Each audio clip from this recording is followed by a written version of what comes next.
നമസ്കാരം ചേട്ടാ. ഉറക്കെ പറയണം കേട്ടോ, പറയുന്ന കേൾക്കുന്നില്ല. നമസ്കാരം. നമസ്കാരം. എവിടുന്ന് വരും അങ്ങ്? കോട്ടയം. കോട്ടയം. കോട്ടയത്ത് എവിടെയാ? കഞ്ഞിക്കുഴി. എവിടെ? കഞ്ഞിക്കുഴി. കഞ്ഞിക്കുഴി. ആ ആ. എന്നാ ഇടമനക്കാവിൽ ആദ്യമായിട്ട് വന്നേ? ഒരു 3 മാസം മുമ്പായി. 3 മാസം മുമ്പ്. ആഹാ. അങ്ങ് എന്ത് ചെയ്യുന്നു? ഞാനിപ്പം ഒരു ബിസിനസ്. ലോട്ടറി ബിസിനസ്സാണ്. ആ ആ ആ. ഇടമനക്കാവിനെ പറ്റി എങ്ങനെയാണ് അറിഞ്ഞത്? ഒരു സുഹൃത്ത് പറഞ്ഞു, പിന്നെ വാട്സാപ്പും ഫേസ്ബുക്കും ഒക്കെ വഴി കണ്ടു. അങ്ങനെ ഇടമനക്കാവിനെ പറ്റി അറിഞ്ഞേ. ഇടമനക്കാവി വരാൻ കാരണം എന്താ? എന്തെങ്കിലും പ്രശ്നങ്ങൾ ജീവിതത്തിലുണ്ടായിരുന്നോ? എന്ത് പ്രശ്നമാണ്? ജോലി നഷ്ടമായി. ആ, കടമായിരുന്നു മുഖ്യമായിട്ടുള്ളത്. ശരിക്കും കടമുണ്ടായിരുന്നോ? നല്ല രീതിയിൽ ഉണ്ടായിരുന്നു. ആ, അങ്ങനെ ഇടമനക്കാവിനെ പറ്റി അറിഞ്ഞത്. അറിഞ്ഞിട്ട് ഒരു സുഹൃത്ത് വഴിയാണ് അറിഞ്ഞത്.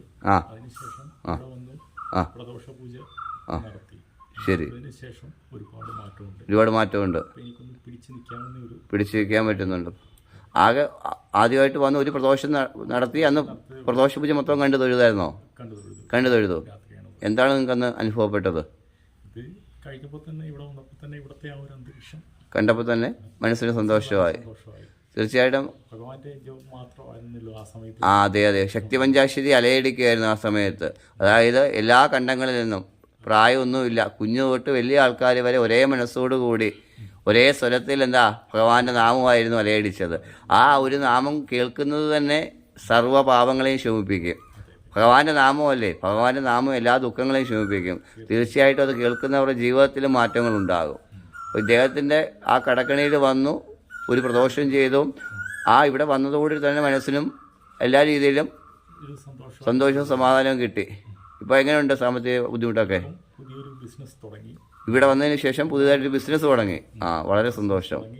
ആ, ഡെവലപ്പായിട്ട് വരുന്നുണ്ട്. വരും. വിശ്വാസമുണ്ട്. ആ ആ. അതെ അതെ. ഇല്ലായിരുന്നു. ആ, ആകെ ഡൗൺ ആയിരുന്നു മാനസികമായിട്ട്. കടമായിട്ട് പൈസയ്ക്ക് വേണ്ടിയിട്ട് ആൾക്കാരെ ഒന്ന് ബുദ്ധിമുട്ടിക്കുകയായിരുന്നു.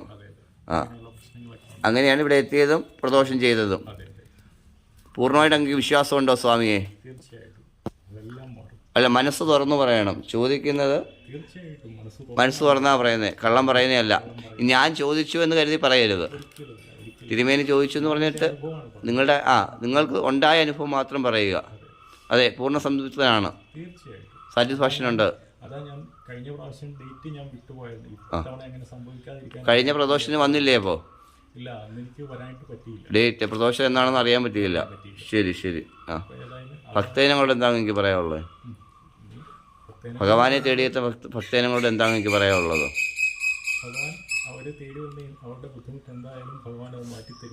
തീർച്ചയായിട്ടും മാറ്റും. ആ, ഭഗവാൻ ബ്രഹ്മമാ അല്ലേ? എന്നെയും കൊണ്ടും നിങ്ങളെയും കൊണ്ടും ഒക്കെ പറയിപ്പിക്കുന്നതും ചെയ്യിക്കുന്നതും നമ്മളെയൊക്കെ കൊണ്ടു കിടക്കുന്നതും ആ ബ്രഹ്മം തന്നെയാണ്. അപ്പോൾ ആ ബ്രഹ്മത്തിൻ്റെ മിടുക്കിലാണ് നടക്കുന്നത്, നമ്മുടെ മിടുക്കിലല്ല. നമ്മുടെയൊക്കെ വിചാരം ഈ ശരീരം ചലിക്കുന്നത് നമ്മുടെ മിടുക്കിലാണെന്ന്. ഈ ശരീരത്തെ നിയന്ത്രിക്കുന്നതും ആ ബ്രഹ്മമാണ്. ആ ബ്രഹ്മം ഉള്ളിൽ കുടികൊള്ളുന്നതുകൊണ്ടാണ് നമ്മൾ പ്രവർത്തിക്കണേ. ഇല്ലേ? അതാ പറയുന്നത്, സത്ത് പോയെന്ന്. സത്ത് എന്ന് വെച്ചാൽ ജീവനാ. ആ ജീവനാ ഉള്ളിൽ കുടികൊള്ളുന്നത്. ആ ജീവൻ പോകുമ്പോൾ ഈ ശരീരം എന്ത് ചെയ്യും? നിലം പോത്തും.